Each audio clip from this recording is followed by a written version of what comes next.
I've been on a bit of a journey with toasters over the last week. You would think that there can't be that much of a difference between a cheap and expensive toaster, but actually it turns out there's quite a big difference between a £20 toaster and a £200 toaster.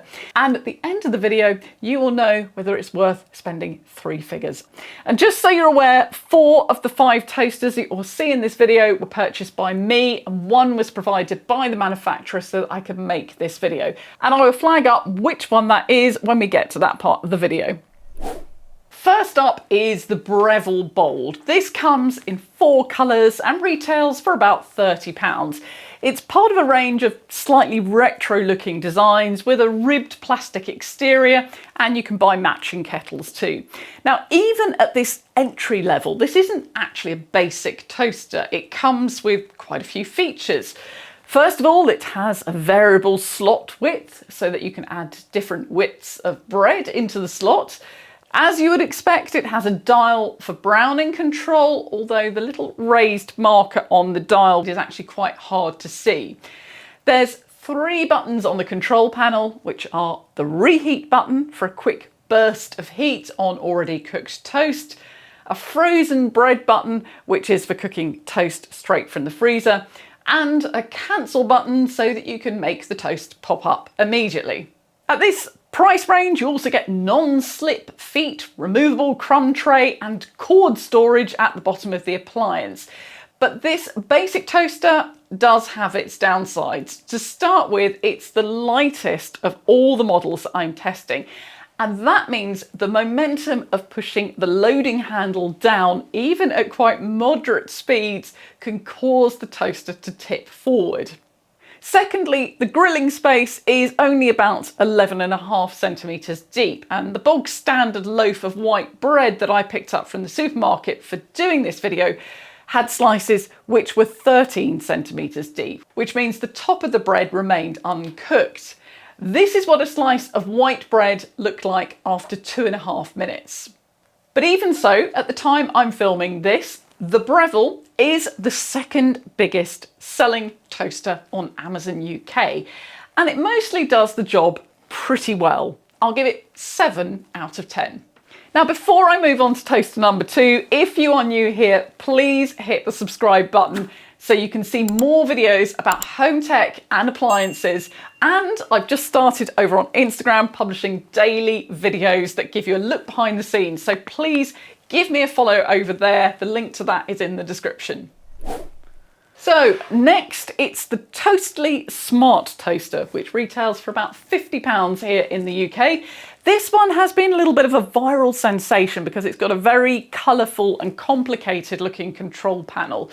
This is actually the 2nd Toastley toaster that I've purchased. The first one arrived with a dent in the front panel above the controls and had to be returned. So I guess the first thing that you need to know about this model is that the outer casing of it is much more fragile than the cheaper Breville toaster, and because it's chrome, it is also really prone to getting covered in fingerprints. Handling it at all, even with freshly washed hands, will leave noticeable marks on it.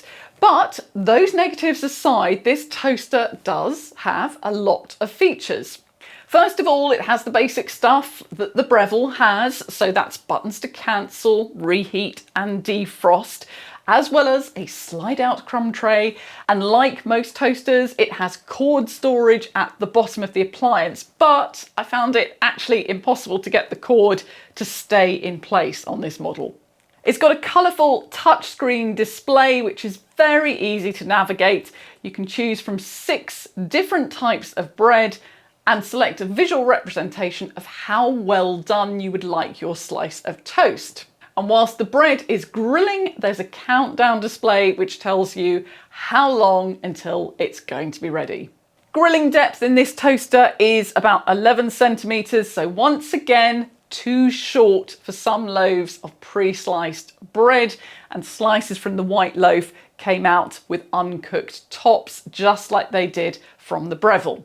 However, the Toastley does sell itself on having different settings for different types of bread, including grain and gluten-free. So I tried it out with a slice of gluten-free loaf, which was just over 11 centimetres in depth and a perfect fit for the depth of this toaster.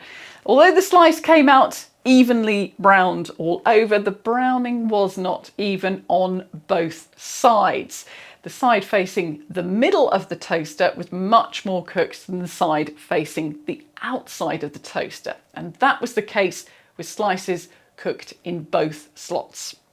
There was also another problem with this toaster, which is that it has a very enthusiastic spring mechanism that sent slices of toast flying across the kitchen and on one occasion ending up on the kitchen floor. The Toastley is a very similar weight to the Breville, i.e. quite lightweight, but it's better balanced and so it isn't inclined to tip over when you pull the lever down. But because of the uneven toasting, the impractical chrome finish and the higher price, I'm going to give this just 6 points out of 10.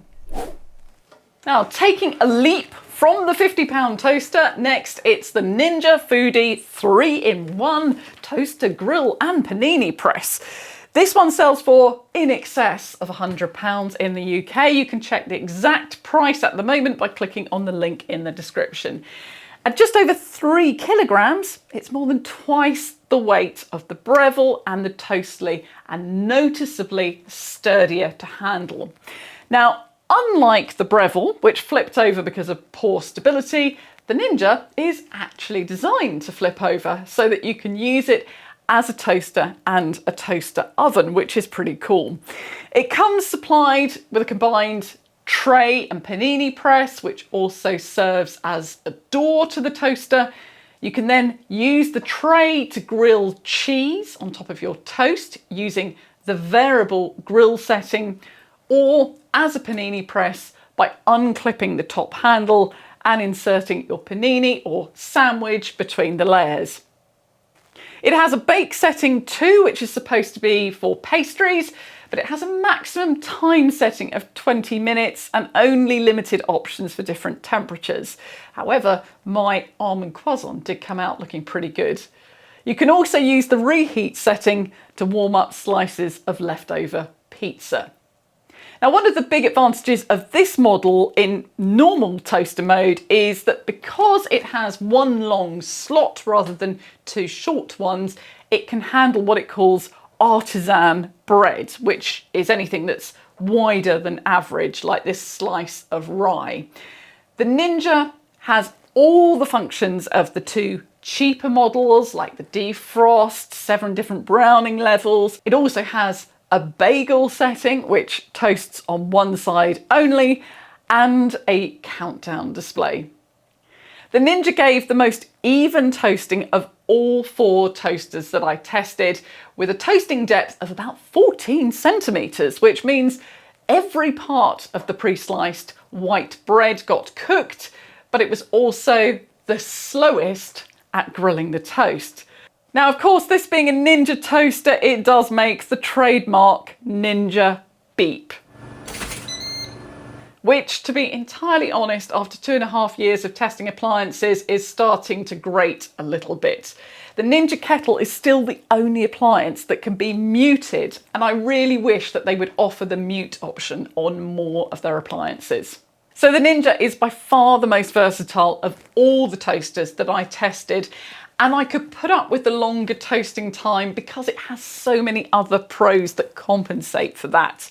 I'm going to give it 9 out of 10, only deducting a point for slow toasting and the irritating Ninja beeps. Next, we take a leap into the serious investment toasters. This is the KitchenAid Artisan toaster, the most expensive 2-slice toaster on Amazon that I could find, selling for over £200. It weighs nearly 4 times as much as the budget Breville toaster, and it feels, to be honest, like it could survive the apocalypse. It's made from die-cast metal with a stainless steel sandwich rack and it comes in 10 different finishes, including this very nice pistachio green colour. As well as feeling incredibly solidly constructed, it also has a 5-year guarantee, which, to be honest, with appliances is almost unheard of. Like other toasters in this test, it has a removable crumb tray, special setting for frozen bread, a bagel setting, 7 different browning levels, and a light up progress bar, which shows you how much toasting time is left. But it also has a very clever little feature that none of the other toasters have, a very graceful and measured automatic lift and lower functionality. Toast will definitely not be flying out of this toaster across the kitchen and landing on the floor. This is what the white sliced toast looked like after 2.5 minutes in the KitchenAid, but before you cast judgment, remember, burnt is not a sign of failure, it is a sign of speed of toasting. And actually, when I toasted for 90 seconds, it came out with the same level of browning as the Ninja did after 2.5 minutes, albeit one side is slightly more well done than the other. Like the Ninja, the KitchenAid does also have an audible alert, but, and maybe this is just because I've tested so many Ninja appliances, I found the pinging a lot less irritating. I'm going to give the KitchenAid 8.5 out of 10 because although it was pretty speedy, it didn't achieve even browning on both sides of the bread. Now, I couldn't do this video without mentioning Dualit, or rather, if I did do this video without mentioning Dualit, you would all be having a go at me in the comments. Now, I've actually owned this Dualit toaster for about the last 25 years, and price-wise, it sits between the Ninja and the KitchenAid. It has all manual controls, no special functions, but you can replace every single part of it, and that's what makes it so sustainable. After more than 2 decades of service and no actual repairs or replacement parts, it did seem a little bit unfair to include this in a test side by side with a load of brand new toasters, considering this is essentially a geriatric toaster. But for reference, here's what a slice of white toast looked like after 2.5 minutes in my Dualit Classic. And obviously, I'm just going to mention this again, but burning is not a sign of failure, it's a sign of speed. And this is what it looked like after 90 seconds. So a quick roundup for you. First of all, here's all those slices of white bread next to each other, comparing what they all look like after 2.5 minutes. The Breville is a great budget buy, but it doesn't have enough grilling depth for many of the loaves of bread that you're going to buy in an average supermarket. The Toastley has the coolest looking control panel, and it is very nice to be able to select exactly how brown you would like your slice of bread, but it suffers from the same problems as the Breville when it comes to larger slices of bread. Ninja provided the best all over browning, but at the slowest speed, and it was able to take pretty much any shape and size of bread. Plus, you can use it as a sandwich grill and a panini press too. The KitchenAid is built like a tank with a mechanism as graceful as a ballerina, and it was the second fastest next to the Dualit and achieved all over browning, even if both sides weren't quite equal. And to be honest, the range of colours is pretty hard to resist. And then we come back to the Dualit, which is, of course, as I say, the most sustainable option. I told you that at the end of this video, I was going to give you an answer as to whether it was worth spending 3 figures on a toaster. And I personally believe that it is. It rids you of a lot of the really irritating little niggles that you get with cheap toasters. But in all honesty, I find it very difficult to pick between the Ninja, the Dualit and the KitchenAid because they are all such different appliances which will suit different people. So I'm interested to know what you think, particularly if you own one of those 3. Do let me know in the comments, and links to all of the toasters are also in the description.